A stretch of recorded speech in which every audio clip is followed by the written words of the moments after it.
Hello bachcho, let us read the question. An uncharged capacitor of capacitance 100 microfarad is connected to a battery of 20 volt at t is equals to 0 through a resistance 10 ohm.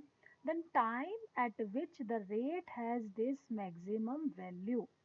ठीक है, rate has maximum value, rate of change of energy has its maximum value, उसका time चाहिए हमें. ठीक है, तो एक अनचार्ज capacitor जो है 100 माइक्रोफेराड है, उसे बैटरी 20 वोल्ट बैटरी से कनेक्ट किया गया जिसका रेजिस्टेंस 10 ओम है.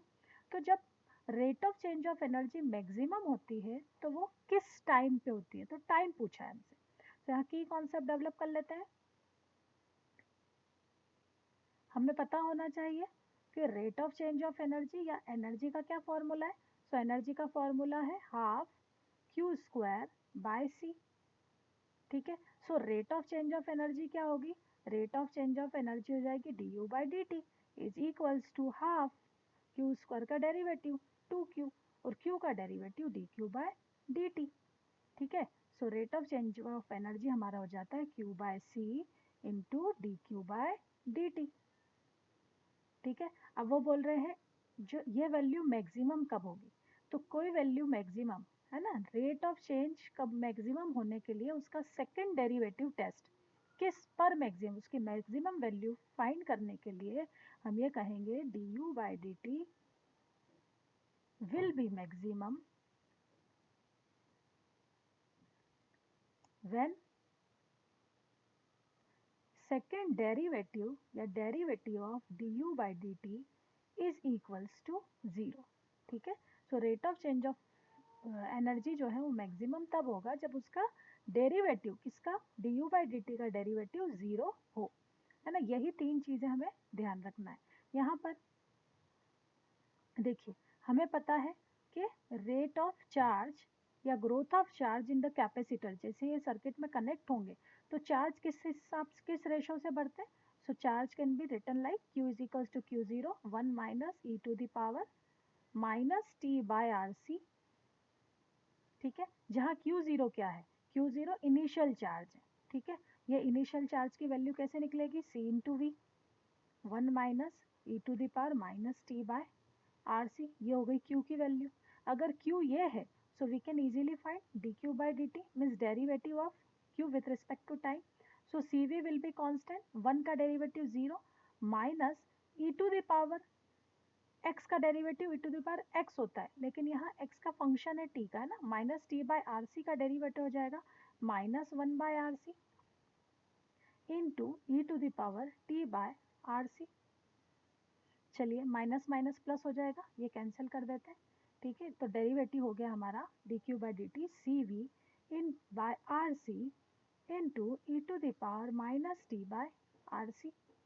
यहाँ सी से सी कैंसिल हो जाता है. ओके, सो नाउ हम D U by D T को लिख सकते हैं, D U by D T को लिख सकते हैं Q by C. So Q value of Q will be C V 1 minus E to the power minus T by R C divided by c q by c into dq by dt. So dq by dt will be v by r into e to the power minus t by rc.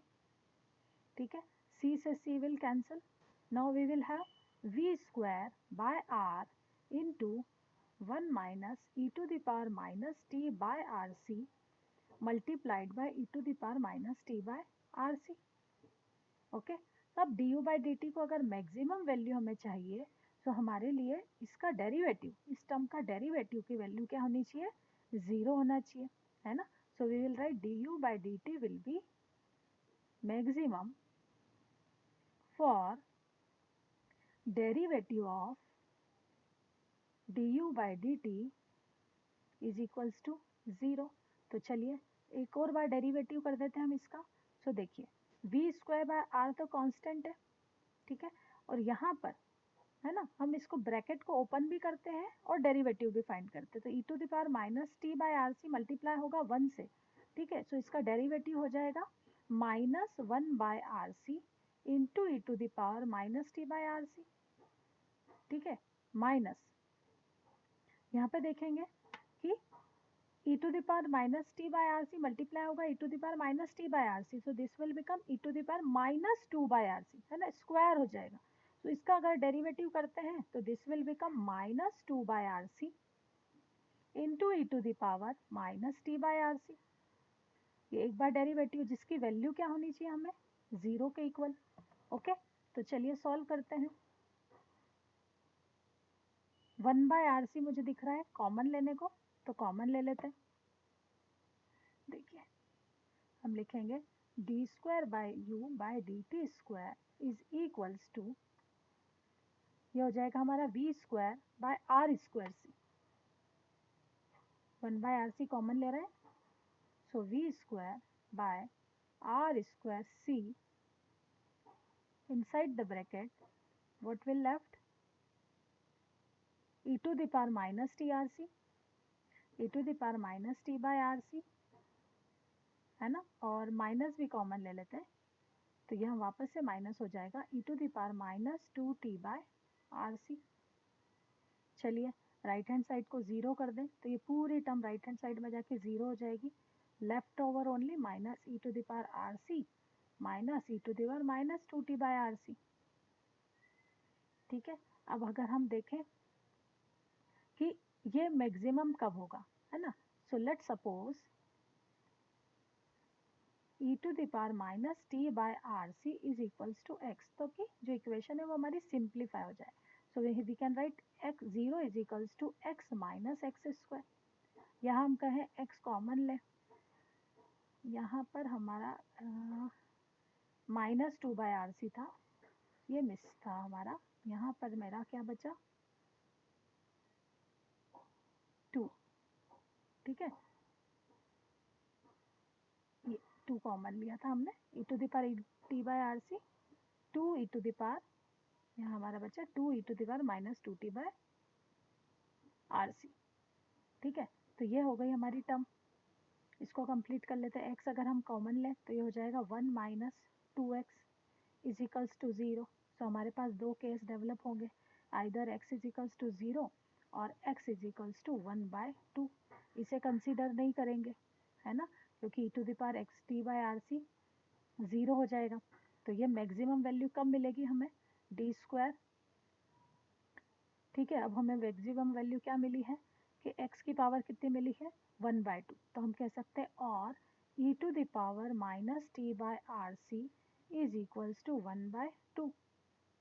Okay, तो हम कहेंगे कि D U by D T maximum कब हुआ, rate हमारी maximum कब हुई eight, ठीक है, एट, है ना, e to the power minus T by R C is equals to 1 by 2। तो यही टाइम है, ये वो टाइम है, यहाँ पर टाइम का डेरिवेटिव है ना। तो जब e to the power minus T by R C की वैल्यू 1 बाय 2 होती है तब हमारी rate of change of energy जो होती है वो मैक्सिमम होती है। So let us solve this term, है ना, हमें टाइम चाहिए तो इसके लिए पॉजिटिव अगर मैं कन्वर्ट करूँ, so if it is become T by R C, power को पॉजिटिव बना दी तो ये भी रेसिप्रोकेट हो जाएगा 2। नाउ अब e को अगर हम राइट साइड ले जाएं तो ये हो जाएगा t by R C is equals to log 2, इस उस साइड जाके लॉग में कन्वर्ट हो जाएगा। अब हमें पता है आर सी जो है वो टॉ टाइम कांस्टेंट उसे बोलते हैं, सो इसे टॉ से रिप्रेजेंट कर सकते हैं। सो लॉग 2, मैं यहाँ सॉल्व करती हूँ तो हम कह सकते हैं t is equals to tau log 2 at time constant. जब इस t इज इक्वल्स टू 0 है तो टॉ की वैल्यू 1 हो जाएगी, टाइम कांस्टेंट 1 हो जाएगा, तो हमारा वैल्यू हो गई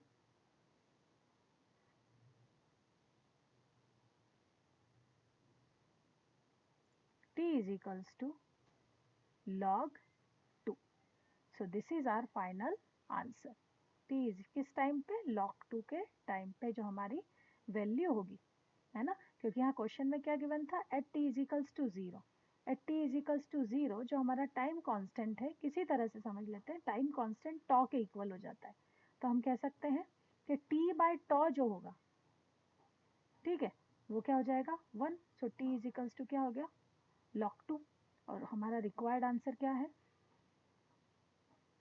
log 2। Option C is the correct answer. I hope this is clear to you बच्चों। Thank you.